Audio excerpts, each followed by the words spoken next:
Welcome to my channel, Bring Peace into Your Life. The video that I'm going to do today is to look at self-care and the possibility of looking at a self-care plan, something that you can do for yourself to make sure you're bringing self-care into your life. So self-care is anything you intentionally do to maintain or improve your physical, mental and emotional well-being.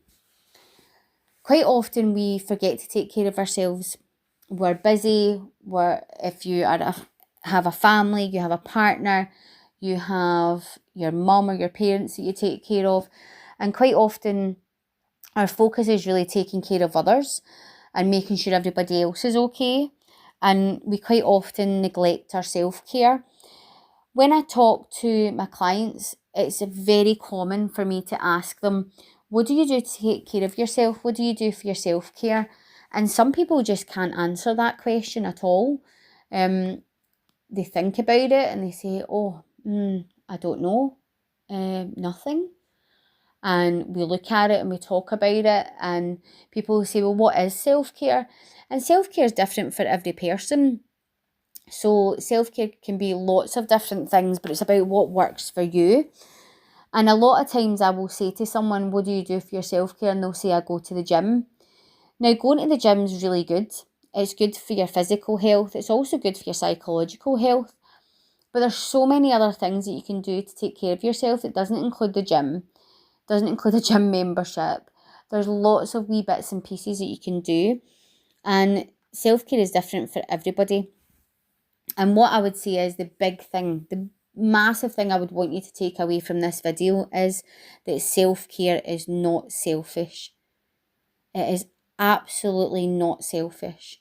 It's a way to keep yourself healthy, resilient, and able to function well in daily life. So it's not just healthy as in your body, but it's healthy as in your mind, your ability to cope. And some people very much have got the message in their life that self-care is selfish and that they shouldn't be taking care of themselves. It should be all about other people.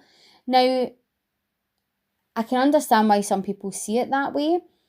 However, self-care is so important, and when in the counselling world, when we counsel people and we work with people, we always look at their self-care. What are you doing to keep your mental health in tip-top condition? What are you doing to de-stress? What are you doing to reduce your stress and anxiety levels and your levels of maybe low mood if you have depression? What are you doing to make sure you're taking care of yourself as much as possible so that you are functioning on a really high level? And if you've got other people to take care of, so say parents, children, a partner, it's very hard to take care of those people if you're not taking care of yourself, because you end up running on empty. And there's quite a few analogies that we use in counselling about, like, when you're in an aeroplane, if anything happens, you put the oxygen mask on yourself first before you put it on anyone else. Because if you don't put the oxygen mask on yourself, you're not going to be capable of putting it on someone else if you collapse. And quite often I'll talk to clients about the fact that you put diesel or petrol in your car. So the warning light comes on and you go, oh, it's fine, I've got 30 more miles or I've got 40 more miles, depending on your tank. And then people go, oh, it's fine, I'll get there, I'll top it up. And all of a sudden you're running on fumes and your car stops working. Your body and your mind and your psychology are the same. If you don't take care of yourself, stress can be a motivator sometimes. Stress can be helpful at some points and it can help you get things done. But if you're running at a high level of stress or anxiety for a long time, it's very debilitating and it just chips away at you, and it chips away at your self-care, and therefore you start to go downhill. So you'll get symptoms of kind of colds and flus, you'll get very run down, you'll start to get quite anxious, you'll start to feel very overwhelmed and unable to manage things. And that's when people start to run into burnout. And I think people don't really fully understand that a lack of self-care can really turn into burnout fairly quickly. And then what happens is it's a lot more difficult to come back from burnout. So if you can recognise that you're you're becoming stressed or you're becoming anxious and you're recognising that you have to put in place self-care, the more you put self-care in place, the easier it is to do, and it becomes more of a habit. And once it's at that point where it's a habit, you're so much less likely to burn out. So you will manage things. Things can be stressful, but you're not going to get to that point where you're completely overwhelmed and burnt out and you can't cope. So self-care is very important. So there's physical self-care, so activities that help your body feel good and function well. And this is not just about exercise. So examples are getting a good night's sleep, getting well rested, making sure you're hydrated, making sure you're eating well, so looking at your nutrition. It can be stretching, exercising, resting. So it's all about your physical being and recharging. And that's physical self-care comes in that level. So it'll be getting out and having fresh air. It could be going to the gym. It could be going swimming. There's so many things that can be in the physical self-care realm. And it's about making sure that you're doing as much as you can so that physically you're feeling well. Then there's emotional self-care, so recognising and expressing your feelings in a healthy way. So there's lots of ways that you can do this. You can journal, you can talk to someone that you trust, so either a therapist or your best friend or your mum or whoever it is, or your partner. And when you do look at your emotional self-care, it's really good to look at setting boundaries. So making sure that you're taking care of yourself emotionally. So if it is that someone is draining you or someone's quite negative, it's maybe about taking yourself out of that space with them and actually limiting your time with that person. And then you can look at therapy for your emotional well-being to talk about how you're feeling with a professional. Mental self-care is also really important. So activities that stimulate your mind or help you manage stress. So this can be different for different people. Reading can be very helpful. It can put you into a state where you are immersing yourself in a book, in a different environment, and that can be really good for people, especially if you're someone who's an avid reader and who likes that escapism. There's also things like learning, so learning new things, reading books, listening to podcasts, learning something completely new can actually really take care of your mental health. You can look at problem solving, mindfulness, limiting screen time.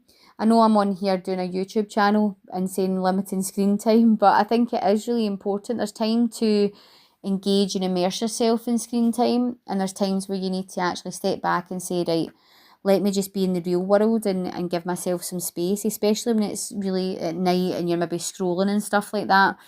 It can really interfere with being able to rest and sleep, which then interferes with your physical self-care. Social self-care can be really important as well, so connecting with others in a meaningful way. So that's time like spending time with supportive people, so spending time with friends, people that really get you, maybe spending time with your family, your partner, your children. Really having healthy communication, talking about how you're feeling, talking about what's going on in your life and sharing experiences and sharing what's happening for you. And community involvement can really come into this as well. So maybe taking part in community events or volunteering or just showing up to things in your community to help people and help yourself. And that can really feel really good socially because you're connecting with a wider community, not just your family, but a wider community. And spiritual self-care is something that's very important as well. Anything that gives you a sense of meaning or connection. Now, this can be religious or non-religious. When people say spiritual, they tend to think of a religion or an organised religion, but it doesn't have to be that. It can be non-religious. So meditation is very, very helpful for reducing your stress levels and your anxiety levels and really giving you a focus to calm your mind and calm your nervous system. And then things like walking in nature. It's wonderful when you get out in the forest or in a park and you're in between the trees and you can smell the flowers and the leaves. You can hear the birds chirping. I find that really, really nurturing. We've got a local park that's got like a waterfall and you can walk through the forest. And at some points on your walk, you actually feel like you're in the middle of nowhere if nobody's on that path. It's amazing, and just breathing in that air and having that time in a natural space can be really healing.